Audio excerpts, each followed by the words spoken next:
Mi presentación de hoy es Ciudades Prósperas y Reto Medioambiental. Es una presentación que está muy relacionada con lo que acabamos de ver con Elizabeth, un poco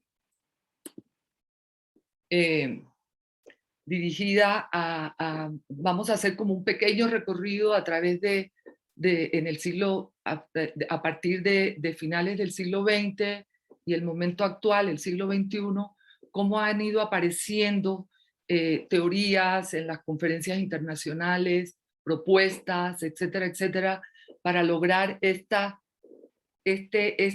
digamos, desafío que tienen nuestras ciudades para alcanzar, que es la prosperidad.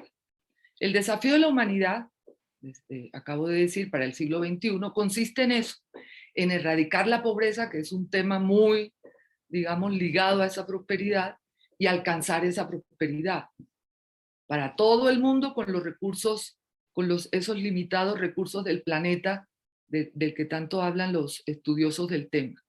Obviamente creando las condiciones que hagan posible lograr esto, y ahí es donde está la dificultad. Cómo alcanzar, cómo crear esas condiciones para las ciudades. Eso es una cuestión muy difícil.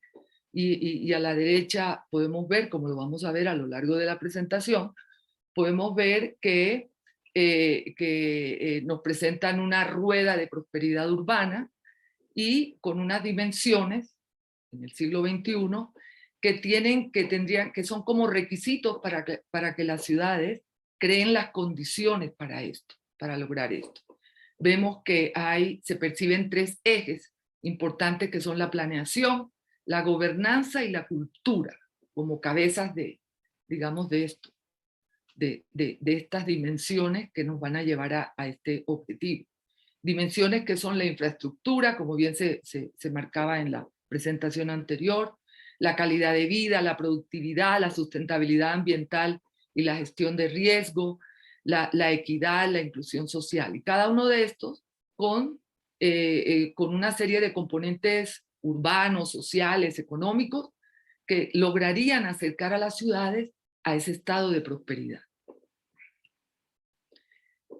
¿Cómo definimos la prosperidad? La prosperidad la podemos definir, la han definido los estudiosos, como la habilidad para progresar y ser felices como seres humanos, dentro de los límites económicos de un planeta que no es finito, como dicen ellos, ¿no? Es un planeta que tiene sus limitaciones.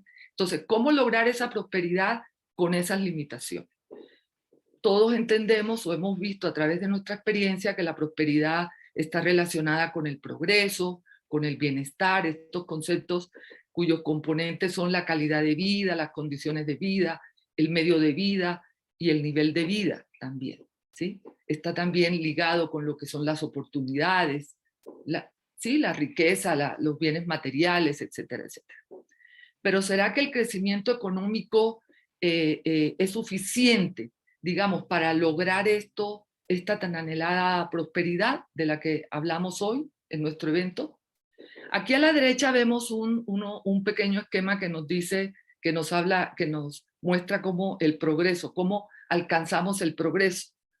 Lo que pensamos que va a suceder, con una flecha muy recta y muy, digamos, limpia para llegar a él, y lo que realmente sucede, ¿sí? O sea, las ciudades para alcanzar ese progreso.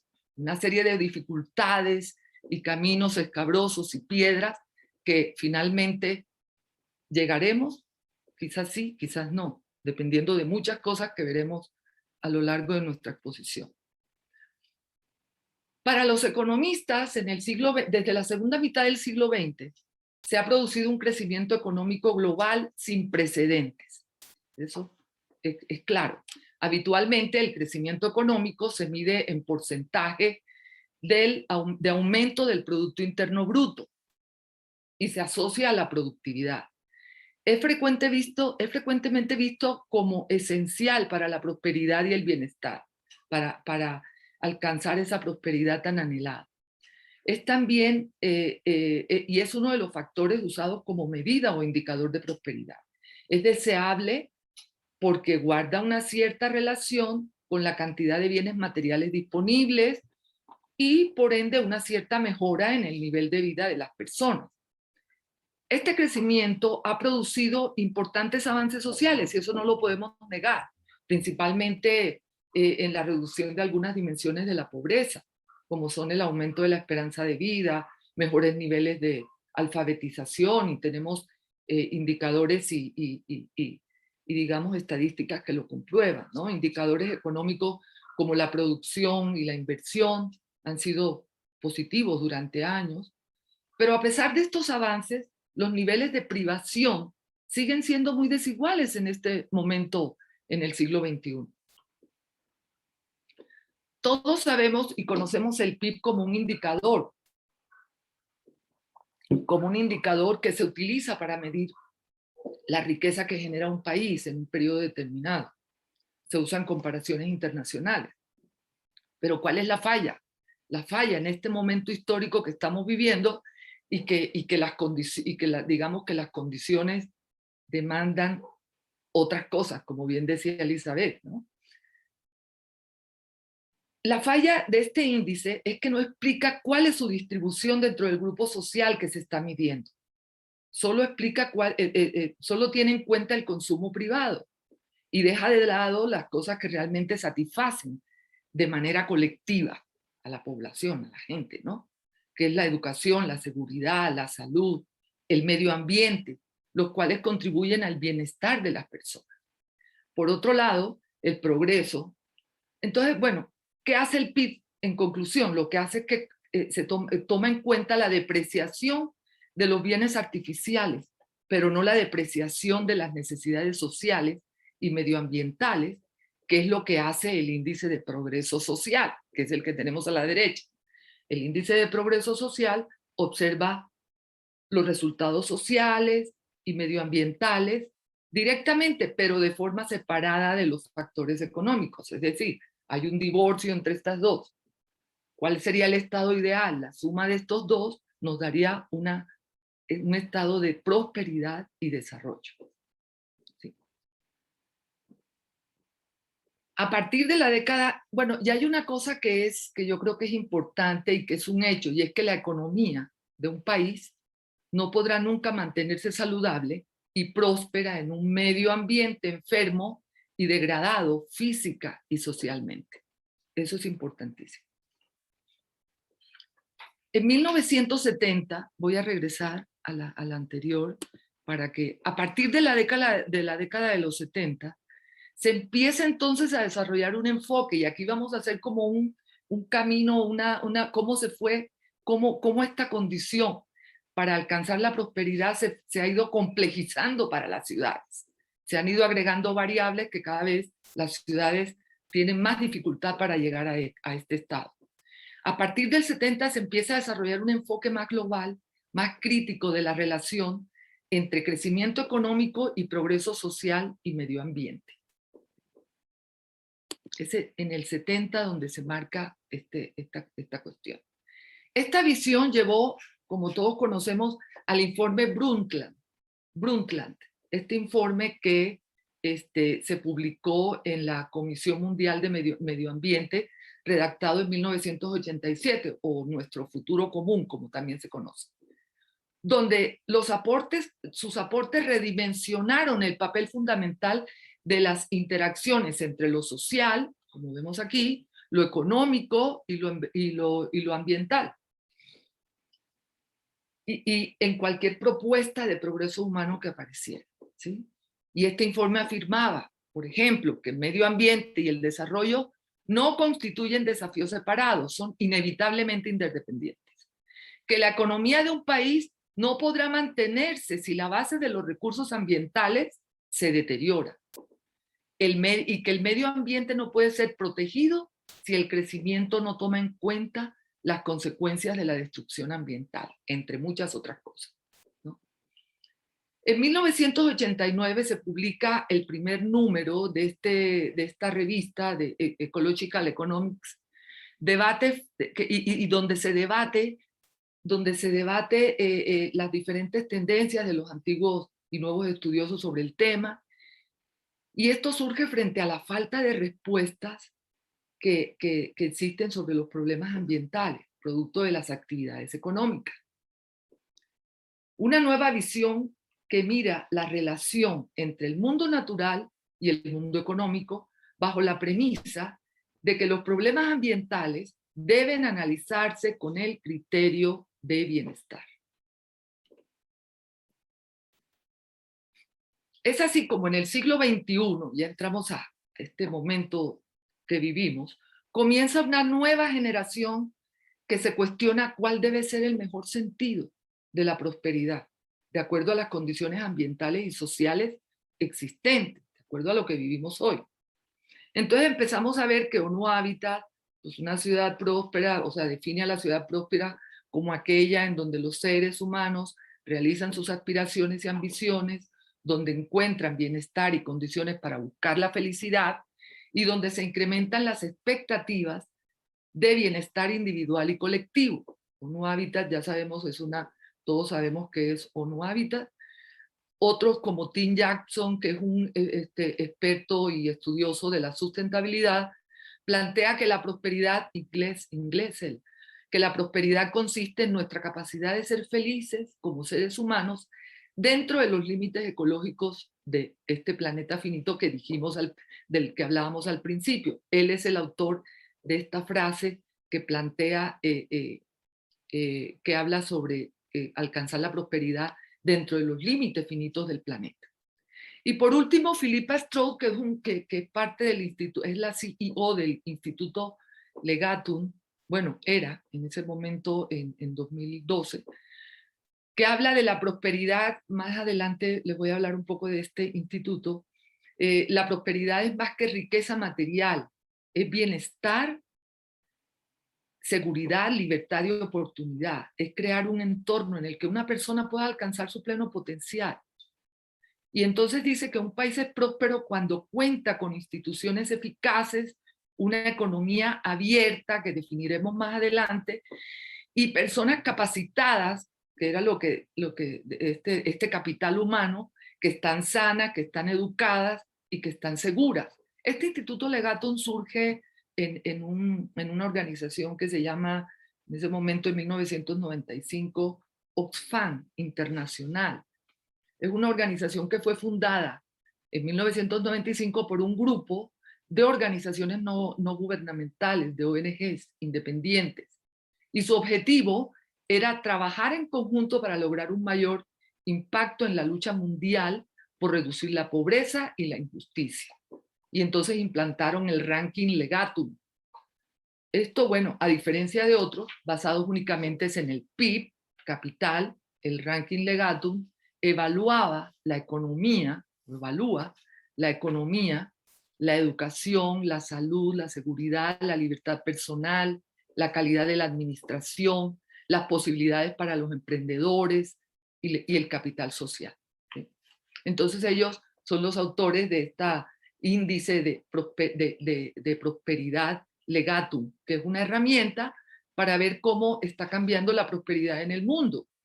Y este Instituto Legatum, bueno, que está formado por el grupo de expertos con sede en Londres, forman crean este índice. Bueno, ¿qué concluyen estos nuevos, este nuevo pensamiento sobre la prosperidad? Todos estos personajes que hablan al respecto concluyen en todos los casos que la prosperidad trasciende los límites de lo material. Es decir, construir una prosperidad con objetivos sociales donde las inversiones están pensadas para proteger los bienes ecológicos de los que depende nuestro futuro. Inversiones donde podamos conectar, participar y compartir. Ahí entra nuestra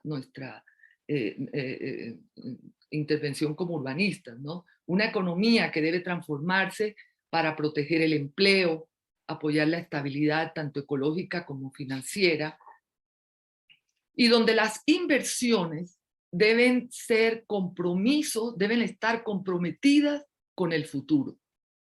Y en este sentido, personalidades como el expresidente de Francia, Nicolas Sarkozy, que estuvo de presidente de 2007 a 2012, o el Nobel de Economía también, Joseph Stiglitz, empiezan a difundir que la prosperidad es posible sin un crecimiento del PIB. Imagínense. O es más, que es imposible la prosperidad por el crecimiento del PIB. Entonces esto es una cuestión bastante revolucionaria, ¿no?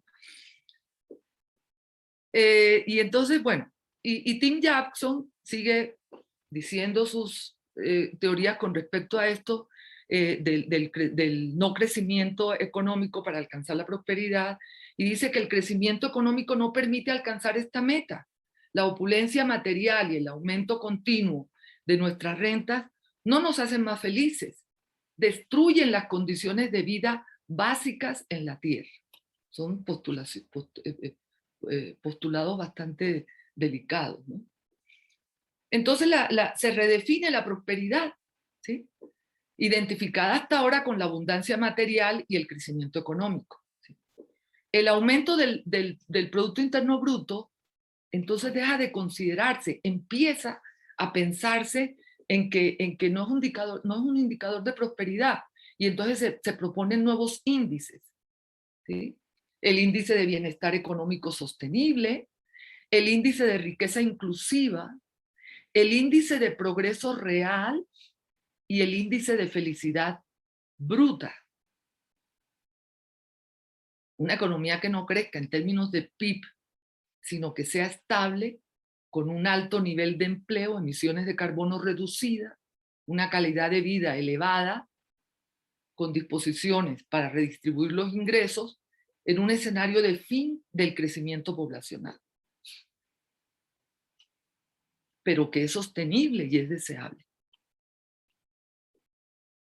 Entonces surgen así propuestas que con distintas denominaciones como economía verde, economía abierta, sostenible, solidaria, economía del bien común, etcétera, las cuales convergen en potenciar la cooperación y la prosperidad integral de las ciudades. La economía verde, obviamente, y sostenible y solidaria, redundan en esta cuestión de las bajas emisiones de carbono, utilizan los recursos de forma eficiente, socialmente incluyente, mejoran el bienestar del ser humano y la equidad social, y reducen significativamente los riesgos ambientales. La economía abierta se centra un poco más en las mejores condiciones para la inversión y la infraestructura, una mejor conectividad digital, menos cargas administrativas o burocráticas, ¿sí? Que hacen que las ciudades puedan desarrollar inversiones y estas redunden en una mayor prosperidad para la gente o mejores condiciones de vida, ¿sí? Mejora en la calidad de vida, obviamente habrían mejores, entre comillas, mejores servicios de salud, de educación, condiciones de vida, ¿sí?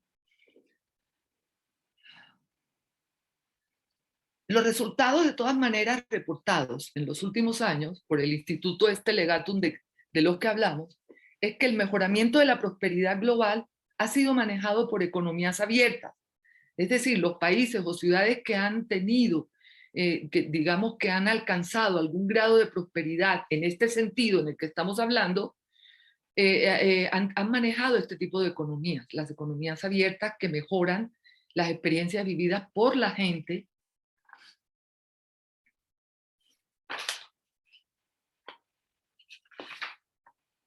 sin una economía, bueno, y además llegan a la conclusión de que sin una economía abierta y competitiva es muy complejo crear bienes sociales y económicos y duraderos, ¿sí? Eso es un hecho. Ok. Entonces empieza la carrera de algunos países por implementar estas economías, algunos, y a surgir diferentes índices cuyo objetivo era promover y visibilizar los esfuerzos de los países en su desempeño y en consecuencia apoyar para acelerar la transición hacia una economía verde, y abierta. Tal es el caso, bueno, en este caso del Global Green Economy Index, que surge en 2010, ¿sí?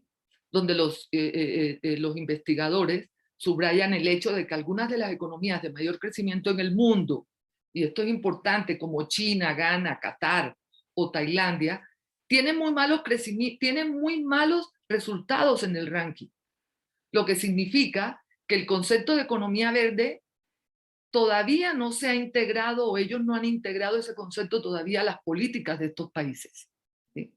Entonces tienen malos resultados en el ranking, en el ranking de prosperidad. Entonces este índice, este Global Green Economy, analiza 32 indicadores en 4 dimensiones: el liderazgo y cambio climático, sectores de eficiencia, mercados e inversión, capital natural y ambiental. Y entonces la encuesta de percepción se hace sobre esas mismas áreas. Vemos aquí algunos países con economías verdes, como son Suecia, Noruega, Costa Rica, está dentro de esos países. Alemania, Dinamarca, Suiza y los que siempre oímos, Austria, Finlandia, Islandia, España, que están dentro de estos países que alcanzan un buen grado un buen índice de prosperidad. Aquí a la derecha tenemos algunos países latinoamericanos que están en ese camino. ¿Y por qué no? Es bueno mencionarlo. Costa Rica ya vimos que está dentro de este grupo de países europeos. Está Colombia también en el puesto 14 de países latinoamericanos. Está Perú, está Brasil, Chile, México inclusive, ¿sí? Aunque se encuentra en la mitad de la tabla, pero están trabajando ya en este sentido. Y esto es una buena noticia. 2012 es un parteaguas. Es un año en el que empieza como que a incentivarse y a hacerse, digamos, más intensiva esta lucha por la cuestión de la prosperidad, y empieza la competitividad más fuerte entre las ciudades. Y, por ejemplo, en el informe GEO5 de la 5ª edición de las perspectivas del medio ambiente mundial, el secretario general adjunto de las Naciones Unidas y director ejecutivo del PNUMA, que tiene que ver con el medio ambiente, recuerda a los líderes, el programa, recuerda a los líderes y a las naciones asistentes a Río 20 la urgente necesidad de una transición decisiva y determinante hacia ese nuevo modelo de prosperidad. Es un nuevo modelo, o sea, ya no es el PIB, ya es el PIB más muchas otras cosas, ¿no? Ese nuevo modelo que es una economía verde, que cree empleo, que haga un uso responsable de los recursos y que asegure las bajas emisiones de carbono, ¿sí? Y que la economía verde dentro de un contexto de desarrollo sostenible y de la erradicación de la pobreza, que está dentro de este mismo contexto. En un momento en que la pobreza amenaza con afectar a cientos de millones de personas en nuestros países, ¿no? Entonces no se puede hablar de economía verde independientemente de acciones ligadas a atender las necesidades de los grupos más vulnerables. Y por otro lado, no puede existir una economía verde si los patrones de consumo y producción no garantizan que la mejora en el estado del medio ambiente y los beneficios sociales estén presentes en el corto, mediano y o largo plazo.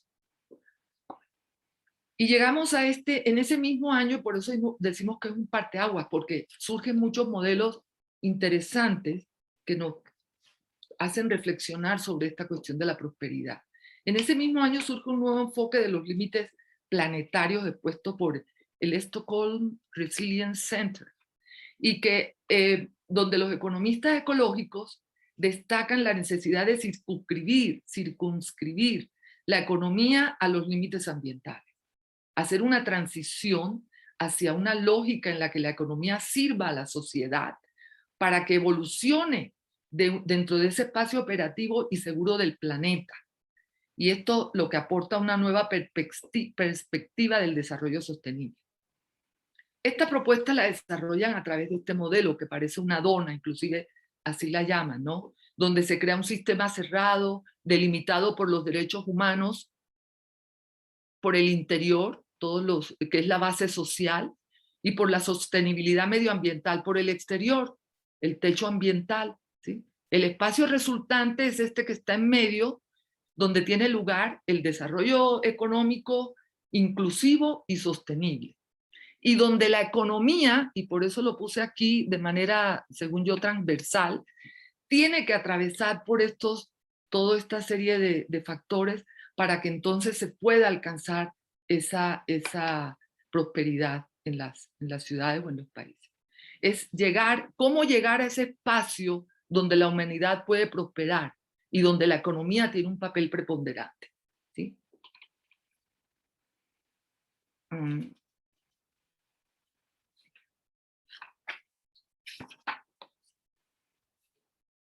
Bueno, por otra parte,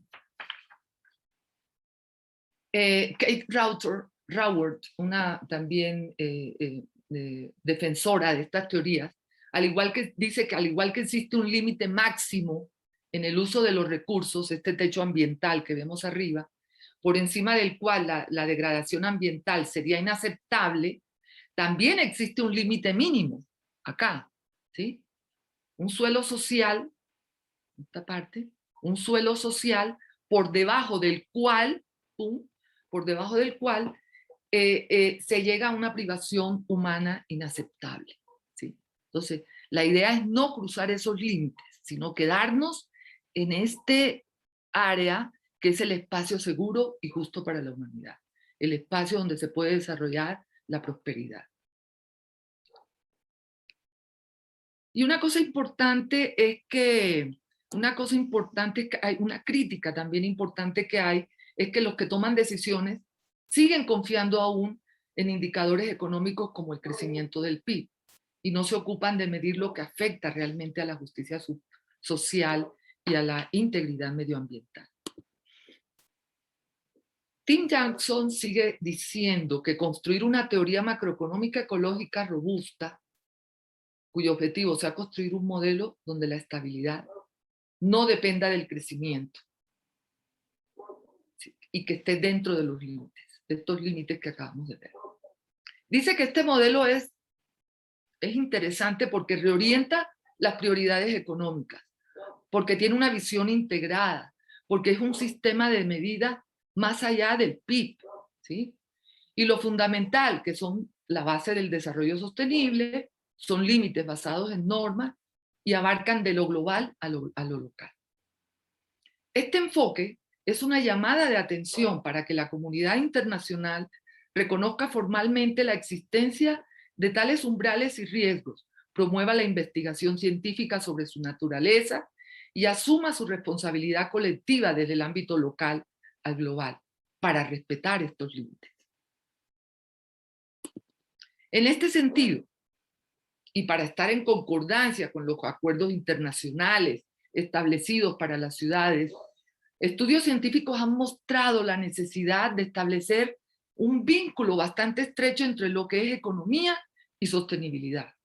La posibilidad de lograr un crecimiento sostenido, de entender el peligro de la extralimitación en el crecimiento económico y establecer límites biofísicos, los que acabamos de ver, que no debemos sobrepasar.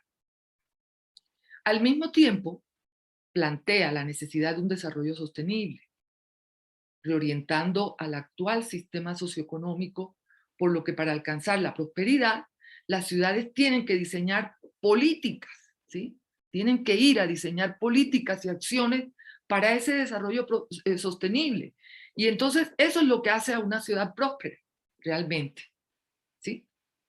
Trabajar la sostenibilidad y trabajando la sostenibilidad llegamos a ese objetivo común.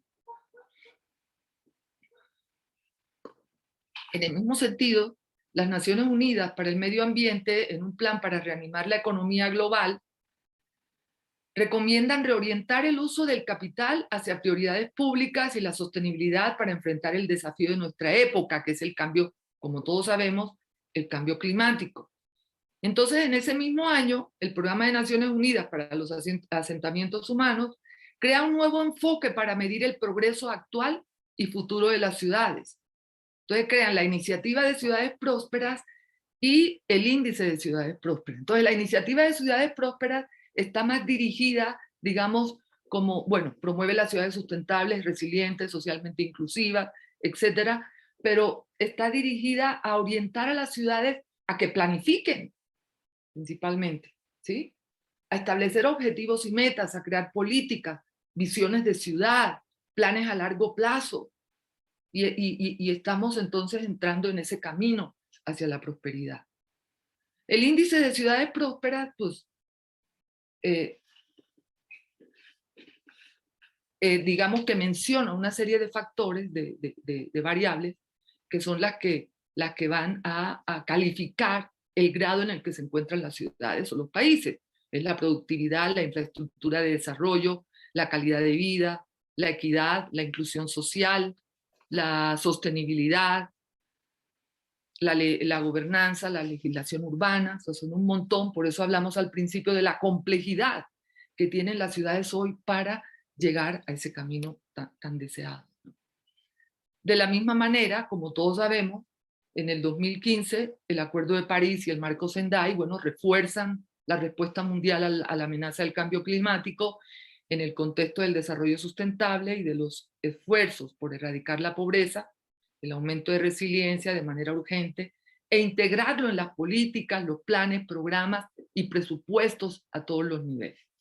Una variable que tiene que estar presente para, dentro de los objetivos de prosperidad, ¿sí?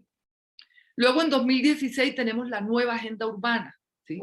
Todos conocemos que esta que se dio en Quito en 2016, cuyo objetivo es proyectar el futuro de las ciudades hacia escenarios de sustentabilidad y prosperidad. Entonces hay un camino desde el 2012 que enfatiza en estos digamos, postulados para las ciudades. Entonces, la nueva agenda urbana comienza a incluir el cambio climático. Urge a que a raíz de lo que pasó en el acuerdo en el 2015, en el Acuerdo de París y el Marco Sendai, ¿sí? Urge a que las ciudades realicen acciones concretas y desarrollen información sobre los impactos del cambio climático a una escala local.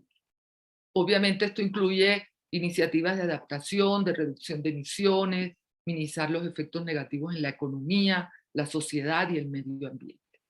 Equidad, reducción del riesgo y resiliencia urbana. Cambio climático no solo es una seria amenaza para el planeta y las personas, también lo es para la economía mundial. Y entonces empiezan a aparecer muchos elementos para su medición, para la medición de la prosperidad, y tenemos esta escala de prosperidad urbana y niveles de intervención, donde vemos una serie de calificaciones de acuerdo al estado en que cada ciudad o país se encuentra. Factores del estado de prosperidad pueden ser muy sólidos, pueden ser moderadamente sólidos, débiles o muy débiles. Entonces, en el primer caso, pues, ¿qué les queda a las ciudades o países? Consolidar políticas nada más, consolidar las políticas. Los moderadamente sólidos deben fortalecer políticas urbanas. Y los débiles o muy débiles, pues priorizar políticas, empezar a ponerse a trabajar en eso, ¿sí? Eso es lo más importante de esta iniciativa, digamos. Entonces, en este contexto, los países prósperos, que serán líderes del futuro, serán los que apoyen una transición equitativa y sostenible y una nueva economía urbana, economía abierta, verde, todo este tipo de economía que ahora que en este trayecto han surgido, ¿sí? Y entonces, en el ámbito económico, las ciudades con cero emisiones de carbono serán más eficientes, más productivas e innovadoras. Y en el ámbito social, ciudades resilientes y sin carbono, ciudades inclusivas, producirán niveles de vida más altos, permitirán a las personas vivir, respirar, moverse en un espacio seguro, más productivo, en un espacio más cercano a este modelo implantado por estos suecos, ¿sí? Estaremos más cerca de estar en ese espacio. Entonces, la implementación de medidas bajas en carbono en las ciudades podrá respaldar millones de trabajos hasta 2030 en sectores como el de la energía limpia y el de el transporte público, ¿sí? Lo que quiere decir que hay que seguir en esta línea, ¿no? Entonces vemos aquí unas imágenes, por ejemplo, en Toronto, en Canadá, un plan que comenzó en 2003, se prevé que finalice dentro de 50 años, que está dentro de estas características, lo que quiere decir que ya están trabajando desde 2003 para lograr algunos de estos, o por lo menos situarse en el camino hacia lo que ya. ¿Cómo se está aprovechando este conocimiento de algunos países que ya lo tienen o ciudades que ya están en ese camino?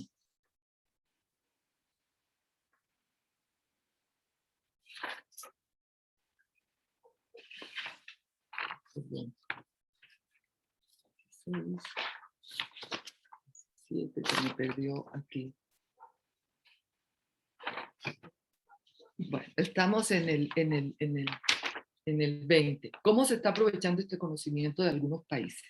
Y hay unas iniciativas muy interesantes, que es el programa, uno de ellos es el Programa Internacional de Cooperación Urbana, ¿sí? Donde la Unión Europea, América Latina y el Caribe, ¿sí?, están, digamos, haciendo programas de emparejamiento de ciudades europeas. Esto consiste, es un programa en el que hay está financiado por la Unión Europea y apoyan el logro de objetivos principalmente relacionados con los acuerdos internacionales sobre desarrollo urbano y cambio climático, como la agenda urbana, estos objetivos de desarrollo sostenible, el acuerdo de París, ¿sí? Entonces, este programa internacional de cooperación urbana es una oportunidad para que las ciudades aprendan entre sí, para que establezcan objetivos ambiciosos, establezcan asociaciones duraderas y prueben nuevas soluciones y realcen su perfil internacional y por lo menos se pongan en el camino hacia la prosperidad. Este programa se comprometerá con las principales instituciones financieras internacionales y asociadas para vincular a los responsables de la toma de decisiones de las ciudades con posibles donantes. O sea, las alcaldías, los gobernantes se pongan en contacto con estas instituciones, fundaciones, etcétera, que quieren hacer donaciones a ciudades, por ejemplo, en vías de desarrollo para su desarrollo. Las empresas de la Unión Europea serán como el socio importante para las actividades de los componentes sobre el desarrollo urbano sostenible y la cooperación en materia de innovación para el desarrollo local y regional. Todos los países de la región de América Latina y el Caribe están incluidos ya en este programa, ya están incluidos. Eso es una buena noticia. Entonces las ciudades pues tendrán la oportunidad de compartir o tener conocimiento de sus contrapartes internacionales y construir un futuro más próspero. Esto está funcionando desde 2017 y ya 52 ciudades de 14 países latinoamericanos ya están intercambiando buenas prácticas. Bueno, es tan intenso digamos, esta iniciativa de entrar a este nuevo concepto de prosperidad en el siglo XXI, que el premio Nobel en 2018 fue en función de esto, ¿sí? El premio Nobel fue específicamente premiado por haber integrado el cambio climático en el análisis macroeconómico a largo plazo. Estos dos personajes que ganaron el premio Nobel han desarrollado métodos que abordan algunos de los desafíos más fundamentales y apremiantes de nuestro tiempo. Combinar el crecimiento sostenible a largo plazo con el bienestar de la población del planeta. Fueron premiados por integrar el cambio climático y la innovación en su trabajo sobre crecimiento sostenible. Cómo las economías pueden crecer de manera sostenible. Esto es muy interesante. Entonces, bueno, volvemos a digamos, organismo internacional Oxfam y a este índice Legatum que hizo este ranking de prosperidad en 2019. Yo creo que ya hay un ranking también en 2020, pero bueno, deben ser los mismos países todavía, y creo que sí. Los 10 países más prósperos son Dinamarca, Noruega, Suiza, Suecia, Finlandia, Holanda, son los 10 primeros lugares en el ranking mundial, ¿sí? Son los países más prósperos. Quiere decir que son los países que más o menos están dentro de estas economías que acabamos de mencionar y cumplen con muchos de los requisitos o puntos que hemos mencionado anteriormente. Dinamarca, como siempre, ocupando el primer lugar, Copenhague, casi siempre, Copenhague, es una ciudad que se ha centrado en reducir las emisiones de carbono y digamos, la meta de ella es convertirse en la primer capital con emisiones de carbono neutras del mundo en 2025 como parte de su plan climático, ¿sí? Mejorar la movilidad, integración del transporte, construcción de un complejo de superciclovías, etcétera, ¿no? Y también está, aunque Singapur no está en esa lista, Singapur es una de las más importantes economías, igual en el 2020 ya está, no lo revisé, perdón, es una de las más importantes economías abiertas, está en los primeros lugares de condiciones para invertir y condiciones para las empresas. Es una nación rica, educada, segura, con fortalezas económicas, sociales y de gobierno. Es una nación muy pequeña que nos da ejemplo de muchas cosas, ¿sí? Tiene un plan de desarrollo sostenible al 2030, donde mejorar la eficiencia energética en un 35% es un objetivo prioritario, donde el 80% de sus edificios deberían ser verdes ya, donde el 80% de los hogares ya estén a minutos a pie de una estación de tren. Acuérdense lo que mencionaba Elizabeth, esta cercanía y la importancia de estas ciudades de 15 minutos de las que se habla en los últimos años, ¿no? La implementación de sistemas eficaces de transporte público, ciclovías, senderos para caminar. Son ciudades que pues, nos dan lecciones, ¿no? Y pues no menos importante es Barcelona, con su plan estratégico metropolitano, ¿sí? Donde la inversión de 563.3 millones de euros está siendo útil para esos objetivos de prosperidad, de innovación y sostenibilidad, para conseguir un progreso social y económico a través de tres pilares que ellos apuntan, que son la metrópoli resiliente, la metrópoli próspera y la metrópoli cohesionada, donde van a lograr reducir las desigualdades y trabajar en la segregación espacial. También Barcelona tiene un plan de acción al 2030 y es un cambio de paradigma, un cambio de modelo en urbanismo, en movilidad e infraestructura, en energía, economía, consumo y residuos, alimentación, cultura y educación. Es un cambio de paradigma que todos debemos hacer. Los otros dos ejes se centran en la adaptación al cambio climático, en el ámbito de la salud y la calidad ambiental y la preservación de los recursos hídricos, importantísimo para este nivel de prosperidad. Y entonces maneja pues, la economía verde, rehabilitar 10.000 viviendas al año para aumentar su aislamiento y reducir el consumo energético, transformar el modo de moverse. Actualmente la movilidad en Barcelona es responsable de un 40% de las emisiones de gases de efecto invernadero. Y por este motivo los planes centran la mayor parte de los esfuerzos en mejorar el transporte público. Entonces, transformar el modelo de transporte, mejorar la red de autobuses, reducir los desplazamientos laborales, mediante esto que nosotros estamos haciendo ahora, peatonalizar 15 kilómetros de calles, multiplicar el transporte público y los carriles de bicicletas también. Y bueno, esta diapositiva como para mostrar lo importante, volvemos a Singapur, a Seúl, a Estocolmo, a Hong Kong, que son ciudades que están realmente avanzadas en este sentido. Y decir que el buen urbanismo con diseños de alta calidad es totalmente compatible con la prosperidad y también la competitividad económica, ¿sí? O sea, nuestro trabajo está, digamos, es importante también dentro de este objetivo de alcanzar la prosperidad, ¿sí? La calidad del diseño en nuestras ciudades. Y bueno, Singapur, Seúl, Estocolmo, Hong Kong, pues no se quedan atrás de desarrollar visiones claras de futuro regionales que pueden convertirse en un instrumento efectivo para el desarrollo económico regional.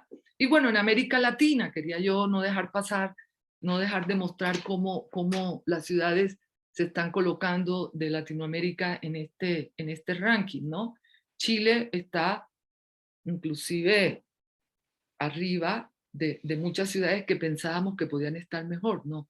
Chile, está Costa Rica, está Uruguay, Panamá, Trinidad, México, Colombia, que son mis dos países están casi en la media, exacto, en la mitad de la tabla, pero que bueno, que están, ya están, digamos, en la dinámica, en esa dinámica, ¿no?, que queremos. Y aquí hay una tablita que nos dicen los que más subieron y los que, y los que bajaron en el 2019. La realidad de nuestros países. Por ejemplo, México bajó, ¿sí? O sea, bajó Nicaragua, bajó Cuba, bajó Brasil, El Salvador, Venezuela, ¿sí? Pero subieron Ecuador, Paraguay, Perú, Colombia, Argentina. O sea, esto es un movimiento constante de ciudades. No quiere decir que nos vamos a poner tristes porque México bajó, no, igualmente esto es en el 2019. Puede ser que en el 2020 haya subido y en el próximo ranking esperemos que así sea, ¿no? Y entonces vemos que ya terminando, en Latinoamérica ha habido intervenciones integrales estratégicas para elevar el índice de prosperidad. Si no intervenciones, sí, digamos, intenciones, ¿sí? Intenciones de cambiar ese paradigma, ¿no? Y podemos ver que Quito, por ejemplo, tiene un programa integral de mejoramiento ambiental, tratamiento de agua, contaminación, reciclaje, sistema de funcionamiento urbano integral, un plan urbano integral de descentralización, equipamientos públicos, y está funcionando esto. A ver si nuestros amigos de Ecuador nos dan un avance sobre eso. Tienen un plan de prosperidad del 2018 al 2021, ¿sí? O sea que en este momento ya deben estar casi listos ya, en este sentido. Bolivia también presenta un primer reporte del estado de la prosperidad de las ciudades de Bolivia, y eso es bastante importante. O sea, ya va a presentar un primer reporte porque están caminando, están en ese camino. Centroamérica tiene un plan de alianza para la prosperidad del Triángulo Norte, donde intervienen El Salvador, Guatemala y Honduras, ¿sí?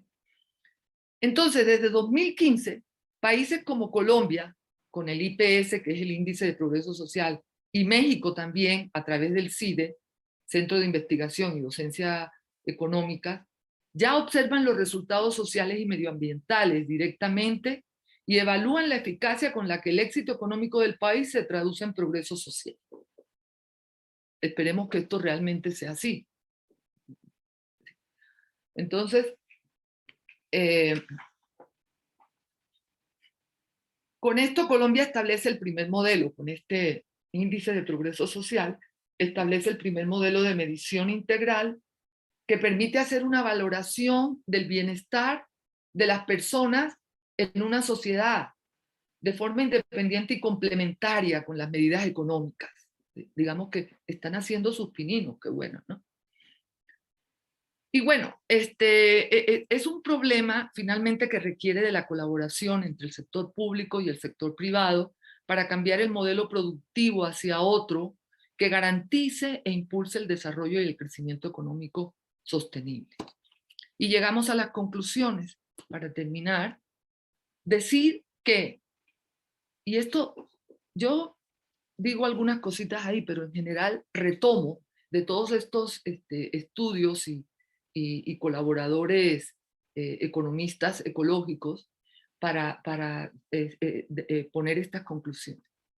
Uno, que las políticas económicas predominantes no han logrado hasta hoy un crecimiento inclusivo y sostenible. No han logrado que vivamos en ese espacio seguro y justo para la humanidad, en esa dona, en ese espacio interior que nos muestran estos estudiosos del tema. Aún en el momento actual, hoy, siglo XXI, 2021, se sigue confiando en los indicadores económicos tradicionales, que es el crecimiento del PIB, que no incorpora en sus mediciones lo que realmente afecta, como dijimos anteriormente, la justicia social y la integridad medioambiental. Y eso lo expresó la Comisión para la Medición del Desempeño Económico y el Progreso Social. El economista Stiglitz, que es premio Nobel, también es Amartya Sen, otro economista muy admirado, y Fitoussi. Entonces, segundo, si no están diseñadas a conciencia unas políticas que realmente respondan a una estrategia medioambiental y de justicia social, ya no podemos hablar de una sola. Tenemos que hablar de dos cosas al mismo tiempo. La tensión ambiental puede agravar la pobreza y viceversa. O sea, las consecuencias son en todos los sentidos, ¿no? Sin embargo, unas políticas bien diseñadas pueden contribuir a disminuir o hasta erradicar la pobreza. Pueden alcanzar una sostenibilidad medioambiental. Y de esa manera, situar a la población en ese espacio donde se puede prosperar. Eso me impactó, por eso lo he repetido tantas veces. Dejar atrás el apego a teorías caducas, eso es lo que tenemos que hacer. Se necesita cambiar el rumbo de la economía, de la producción, de los mercados, de la tecnología, de la educación, un nuevo paradigma, e influir en el desarrollo del pensamiento, del conocimiento y de las ideas respecto a cómo entendemos la complejidad social, económica y ambiental de la era en que vivimos. Muchas gracias. Bien, fue muy interesante lo que nos presentas. Y bueno, y se complementa, creo yo, muy bien con lo que Elizabeth nos planteó en la primera intervención de esta mañana. Invitamos a nuestros asistentes, participantes en el evento, a que nos hagan llegar sus comentarios y preguntas. Vamos muy bien con el tiempo, entonces ojalá que tengamos muchas preguntas, comentarios para que Maruja pueda responderlo. Yo haciendo un comentario inicial para dar tiempo a que las preguntas vayan llegando, le comentaría a Maruja lo siguiente. Bueno, sí, me parece que tratando de sintetizar al máximo los muchos aspectos que ya nos ha dicho, pues que el nuevo paradigma es que el desarrollo económico no es el único factor para el progreso y que de hecho el modelo de desarrollo económico que la humanidad ha seguido en los últimos años, si bien ha sido exitoso en cuanto al crecimiento, ya no es sostenible en términos de los efectos sociales y medioambientales que ha tenido. Y de que, bueno, como señala el economista Joseph Stiglitz, pues la brecha entre riqueza y pobreza y algunos otros entre el deterioro ambiental que el planeta está llegando, pues hacen ver que este no es el camino por el cual debemos seguir. No quiere decir que el desarrollo económico, el crecimiento económico no es importante si se procure. Estas ideas del crecimiento, que el PIB no crezca, pues me parecen un poco radicales o pretenden ser estridentes, ¿no? Pero yo creo que el tema que se está planteando es que este tema del progreso, la prosperidad, tiene que verse en el contexto de la sustentabilidad, en el sentido básico. Esto es, un vínculo entre las tres dimensiones de la sustentabilidad: la economía, la sociedad y el medio ambiente. Tiene que ir emparejado a eso. Este concepto que nos presenta Maruja de la economía abierta y verde, en donde se plantea, me parece que muy bien para acotar el margen de maniobra que tenemos, el piso social mínimo al que se debe lograr, entre ellos la pobreza y el acceso a la educación, a la salud, al consumo, a los servicios básicos, pues es fundamental, cosa que nuestros países no han llegado. Y el techo ambiental, que no podemos pasarlo porque ponemos en riesgo la supervivencia de la especie. Ese concepto me parece muy interesante. Conceptos que incluso desde el techo ambiental, pues me recordaba cuando yo era estudiante, en los años 70, el libro del Club de Roma de Los límites del crecimiento. No sé si algunos de ustedes de mi generación se acuerdan de ello. Entonces me parece que ese es el planteamiento fundamental. Algunos países van en ese camino, otros no tanto, ¿verdad? Pero bueno, ya se está empezando a difundir esta conciencia de que no es exclusivamente el crecimiento económico y de la forma en que lo hemos hecho la vía para llegar a la prosperidad y al progreso. Pero también Maruja señalaba, y yo quisiera insistir en ello, incluso que nos diga su opinión, que para ello, para lograr esto, cito muchos aspectos, pero yo subrayo, el que debe haber en este concepto de economía abierta, economía verde, instituciones eficaces. tanto públicas como privadas. Y dentro de estas instituciones también señalaba personas capacitadas, que es un tema que ya toqué yo cuando Isabel también lo comentó. Y agregaría otro que también mencionó Maruja, ya más en relación a nuestra disciplina, a nuestro oficio, lo que nos convoca en este evento, el buen urbanismo. Cómo estas cosas son fundamentales para que la prosperidad y el progreso se pueda dar en un marco ya más acotado. Nos mostró algunos ejemplos, ¿no? Incluso en América Latina, en Colombia en particular, pues hay una ciudad paradigmática que es Medellín. Ojalá que Juan Manuel Patiño nos pueda hablar sobre esto, de cómo las instituciones, la capacitación, el talento y el buen urbanismo han ayudado a avanzar a esa ciudad. Pero bueno, Maruja, entonces ahí hay ese tema. Entonces, si quisieras abundar un poquito en ello, darnos una opinión ya más libre, mientras reviso si hay aquí algunas preguntas en el chat.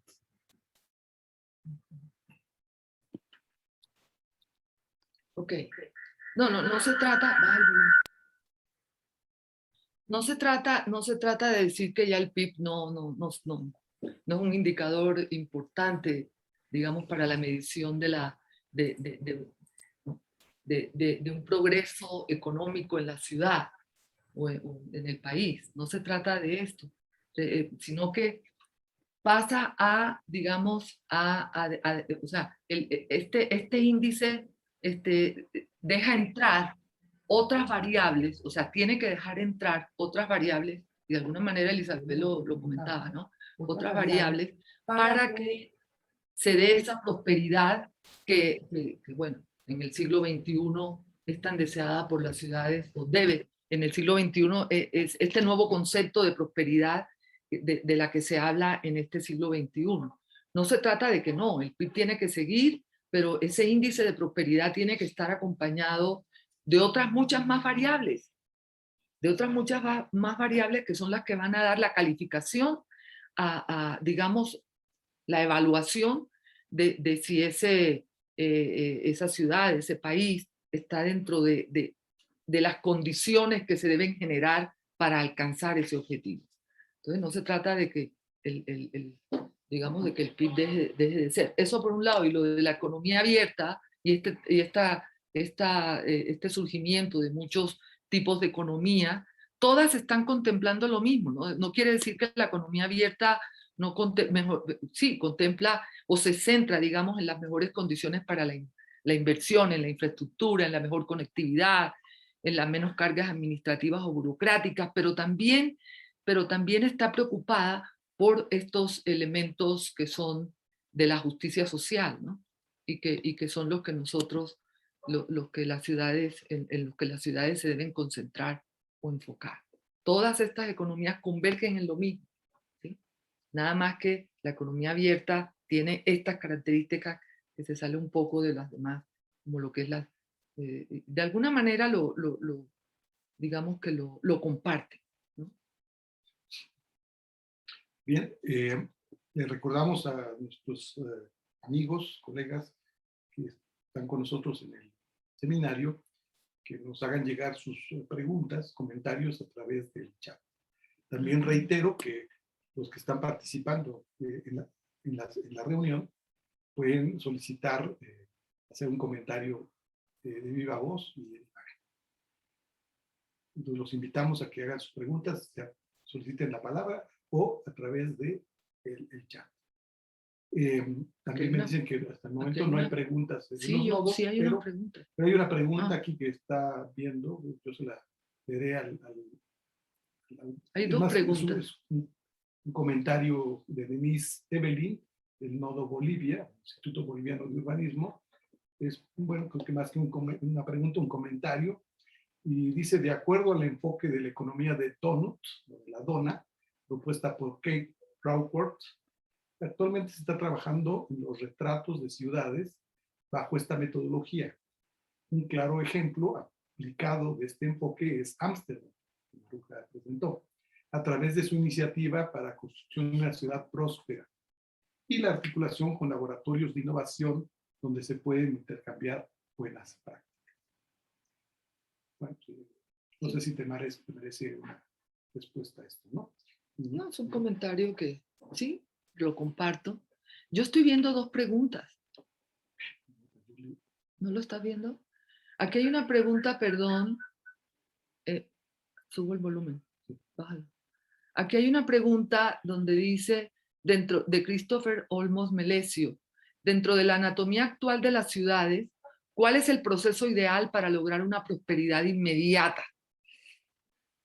Ese sí es una pregunta medio. Yo creo que una prosperidad inmediata no se puede lograr. Yo creo que es un proceso y lo hemos visto y lo vimos en algunos ejemplos que yo les mostré, donde, por ejemplo, ciudades como Toronto en Canadá tienen desde el 2003 trabajando y pretenden hasta el 2030 conseguir, digamos, quizá no la totalidad o ese objetivo perfectamente logrado, sí estar encaminados o haber logrado mucho o haber cumplido o muchas de las variables que mencionamos, ¿no? Entonces yo pienso que de manera inmediata, digamos que podríamos conseguirla en el menos tiempo posible, más no de manera inmediata, si hubiera una voluntad. Acuérdense que en la primera diapositiva yo mostraba estos tres elementos que son determinantes, lo que es la gobernanza, ¿sí? Lo que es ¿qué otra cosa mostrábamos? Lo que era déjenme recordarlo, pero es que la gobernanza es tan importante, lo que es la planeación, claro, la planeación, ¿sí? O sea, son elementos que si los pusiéramos a trabajar así de manera, podríamos alcanzarlos en menos tiempo del que quizá en un planeamiento a largo plazo pudiéramos conseguir. Pero inmediata creo que es imposible. No, pienso que todo necesita de un proceso. Y también veía otra pregunta que dice Roberto. No. Sí, pero había otra. Dentro de la anatomía de las ciudades. ¿Cuál es el proceso ideal para lograr una prosperidad? No, ya esa la leí. Bueno, yo pensé que había otra. No, es la misma. Es que como que se repitió. Ok. No más. Bueno, no nos han llegado más preguntas. ¿Habría alguna más? ¿Algún comentario que quisieran hacer al respecto? Aquí hay una de un anónimo. ¿En qué ciudades se han visto aplicados al 100% estos 10 puntos? Pero se refiere a lo de Elizabeth, pero... Bueno, ya me estoy robando las preguntas de Elizabeth. Contesta. Perdón, yo me estoy inventando las preguntas. Sí, pero ¿En qué ciudades se han visto aplicados al 100% estos 10 puntos? Pues bueno, yo creo que hasta ahora, yo me imagino que en esos rankings que vimos, donde están, no sé si, inclusive vimos los programas que tiene Dinamarca, Copenhague, que ocupa el primer lugar en este ranking, y realmente está trabajando. Barcelona está trabajando. Como les dije hace un ratito, es un proceso. Perdón. Son ciudades que están en el lugar más elevado de la tabla, pero todavía no, o sea, están trabajando por los proyectos, por lo que vimos, ¿no? Están tratando de bajar las emisiones de carbono, implementando estas economías abiertas, verdes, etcétera, y están trabajando, están en ese camino, que es lo que yo creo que es lo importante, el proceso en el que están y en la que todas las ciudades deberíamos engancharnos, ante todo las ciudades, nuestras ciudades en vías de desarrollo, ¿sí? Y por lo menos equilibrarnos en ese proceso e ir de la mano y aprovechar. Y yo creo que también es importante el que aprovechemos estas iniciativas que hay, por ejemplo, de cooperación entre las ciudades que ya tienen más experiencia y que están más avanzadas en ese proceso, y cómo engancharnos con ellas para, pues, empezar a buscar esa meta tan deseada.